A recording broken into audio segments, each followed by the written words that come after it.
from the Guild to Dragon Age. I'm George Ruiz. I'm the head of new media over at International Creative Management. I am honored and blessed that I am Felicia Day's agent, and I also represent the Guild. I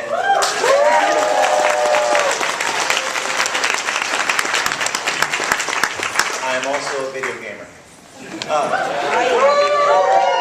Which is primarily the reason I'm up here. We have a great panel here today to talk about an exciting new show that will be premiering later this year. It's called Dragon Age Redemption. And so with us today, we have writer, actor, creator of the Guild and Dragon Age, Felicia Day.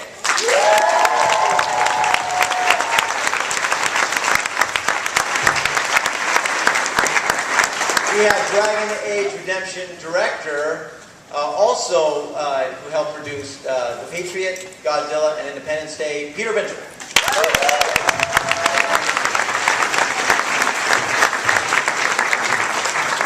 You know him from Hellboy, you know him from Hands of Breath, actor Doug Jones.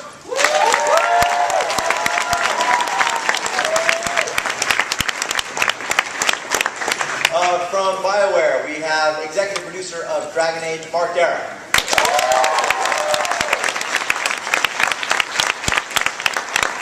Next to him, we have a man responsible for probably the only games I've ever finished in my adult life.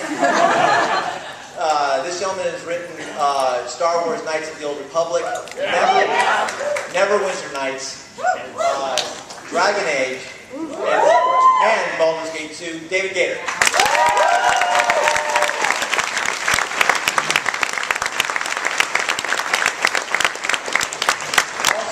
Today is John Bartley. John is the RDP for Dragon Age Redemption. He's also the DP for X-Files and Lost. John Bartley.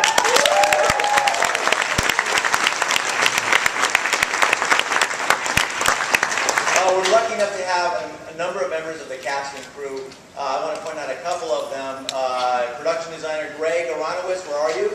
Filmmaker, you can, doesn't matter if it's web series, movies, or TV, just follow whatever the best story is and however you want to tell it, because you can tell it in any format now. It's really great. John, you have DP two of the most sort of seminal shows for geeks everywhere with X-Files and Lost. How did you hear about Dragon Age Redemption? What made you want to get involved? Well, I've known Peter Winkler for many years. We worked on The Visitor together, and I think I did a little bit of work on The Patriot at the beginning. And then it just so happens that I haven't sort of seen him for a while, but every now and again we talk. But when I finished Lost, I was coming back, and it turns out that Peter and I live in the same building. No escape. We're not only in the same building, we're on the same floor. Well, but here's the story.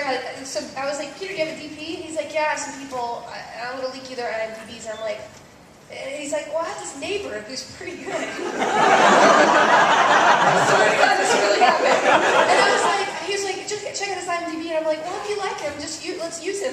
So, like, I swear it wasn't until a week before we started shooting that I looked up who John was. I was like, who is this guy? I should probably get to know who he is. I was like, what the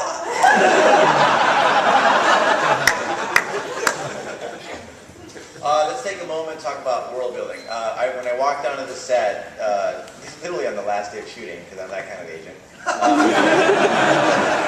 she's like, if you don't go, you're fired. Okay. I saw a 75-person crew.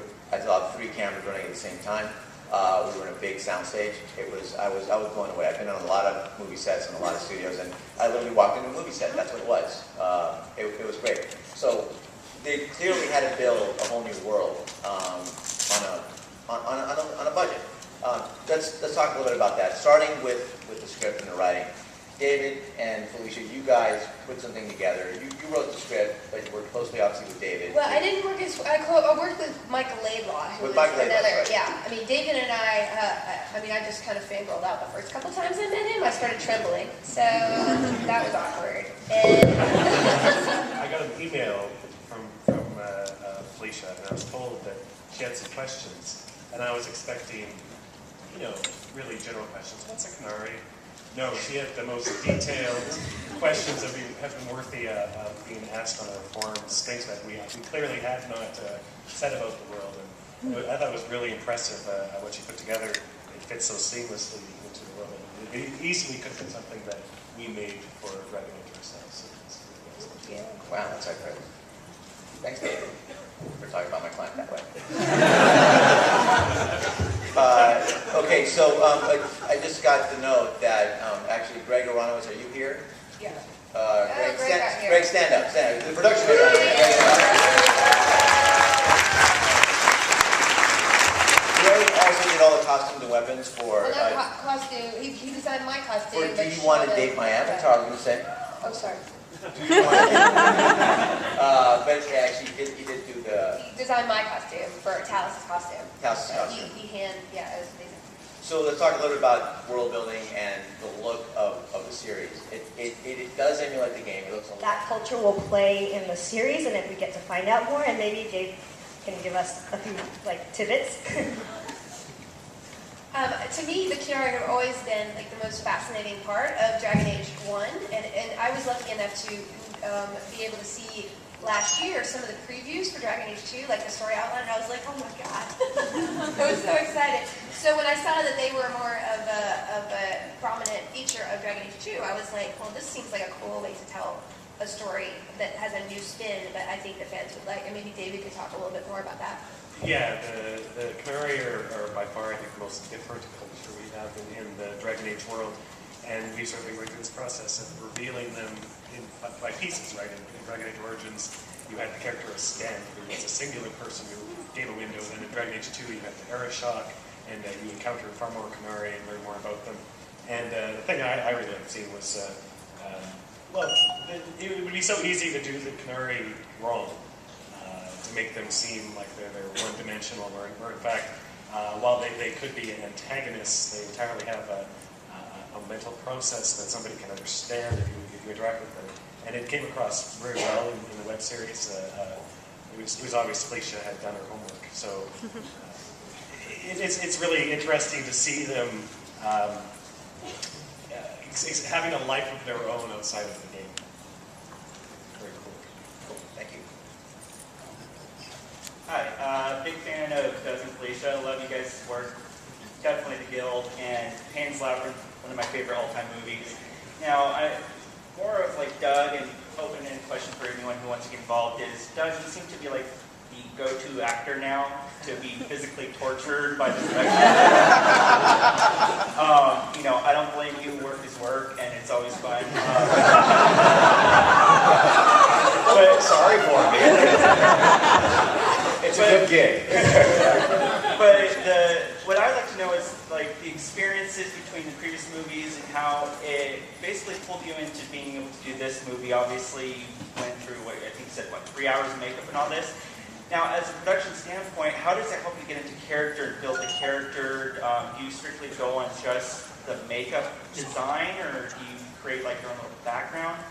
It will start with the script every time, just like any other actor would do. You find how he plays in with the other characters, what's his heart, his soul, his intention, his fears, all that stuff plays in. And when the makeup process adds another dimension to this style of acting, where you now have a look to work with as well. And I was given lovely long fingernails, so you saw a lot of hand shots in that trailer. Lots to play with. So yeah, the design will often dictate some physicality and some dialogue that isn't verbal, maybe. That's I have worked with some of the best makeup artists in the world, and this show included. They did a great job with these. And in terms of like the personality, you're looking at the words on the script, and you know what to say. But in terms of personality, before you even start looking at the final design of the image, how do you create like the final layer of the personality, or the vocal tone? When you're going to project that, do you wait before or after the final designs on you? Well, the vocal tone was changed considerably from what we filmed. It was a little bit tweaked in what you're going to see. Because I think that the game, he talks down here. Yeah, they do a vocal effect on the characters in the game. And when we got into cutting, they were like, we need to match the characters. Because we actually filmed before Dragon Age 2 was out. So there were some, the things that we wanted to compensate in post to make sure that we blended as well as we could with the Dragon Age 2 world. All right, thank you. Thanks. Where did you guys shoot it? We shot in Los Angeles, in and around Los Angeles, stages downtown, and then various wood locations throughout Los Angeles, which are hard to find. But And Felicia, I remember the 3 months prior to the start of principal photography, you weren't in the best of moods because you were training like every single day. That's the skinniest you guys will ever see me. I'm never doing that again. You I mean, had it's too guns. much work. No, it was great. I had guns. I did. No longer. Yeah, I took it really seriously, and it was a lot of pressure because I was doing Eureka at the same time, and I was finishing this script. We were in pre-production because it was months of work to build these sets and all the weapons on Corey's part, and then we were in pre-production. And I was like, get yourself in shape, lady. So it was hours a day of working with Tom Williams, our stunt coordinator, and learning how to, be convincing with the knives. And I also want to say that, just the look, if you look at some of the scenes in the trailer and see, there's smoke and all these amazing kind of scope, that was all Bartley working with the special effects team to really make Malibu looked like a New Zealand forest almost, and he did an amazing job with his use of light. There's certain scenes where I'm just like, it looks like a painting. So I just want to thank John for making it look pretty. I noticed in the audience also we have one of the producers of Dragon Age and also the producer of the Guild, and I want to acknowledge Kim Eady in the audience. So Kim,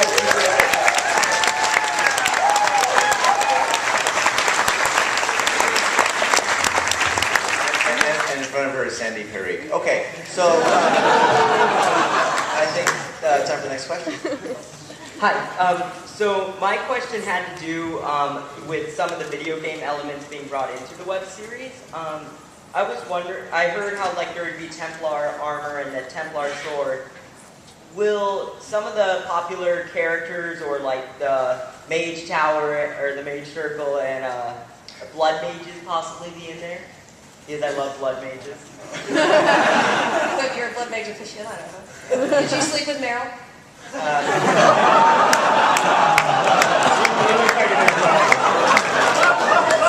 the first game, though, I had to sacrifice the boy. Oh, you should play number 2. You can get busy with that.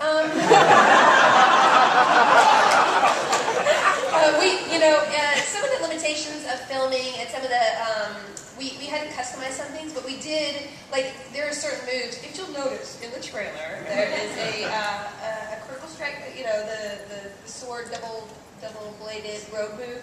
And we tried to get, various moves in there with the fight choreography, and some of the spells, I think, we actually worked. yeah, we did actually. We got actually elements from BioWare that made some effects guys. We used those and patterned the spells after that. And like I said, like Felicia said, we did a lot of fight training where some of the cool moves that we thought we could portray, we used in the web series as well.